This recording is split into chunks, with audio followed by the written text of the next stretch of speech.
Մեր նախընտրական ծրագրի կարևոր դրույթներից մեկը վերաբերում է պետական ֆարկ բնապահպանության դիմաց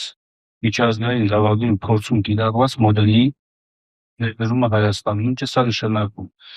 Հայաստանը արտաքին պարտքով բազմաթիվ երկրներից ներգրավել է միջոցներ։ Այդ երկրները իրենց հերթին պարտավորություն ունեն միջազգային բնապահպանական ֆոնդերի։ Հայաստանը կարող է դիմել այդ ֆոնդերից ստանալ միջոցները, բայց ինչը ենթադրում է բազմաթիվ ծախսեր եւ հսկայական աշխատանք։ Միշտեղ կա եւ այդ մոդելը լեհական մոդելն է, շատ լավ է կիրառվել, Լատինական Ամերիկայում է շատ լավ կիրառվել, երբ որ այդ երկրի հետ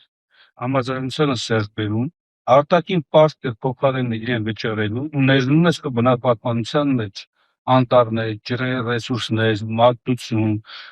էկոլոգիական զբոսաշրջություն եւ այլն, եւ միջազգային ֆոնդերը ոչ միայն իրենցից այլևս չեն գանձում, հավելյալ ծախս չեն կատարում միատել քո համար առանձին միջոցներ պատկասնելու համար։ Դու ստանում ես լավագույն բնապահպանական ներդրում արտաքին պարտքի նվազեցում։ Եվ սա համաշխարհային բանկը բավական ակտիվ աջակցում է։ Պատասխանատու հանկարծությունաբերության մեջ այս մոդելը շատ ավելի արդյունավետ կարողանալ կիրառել։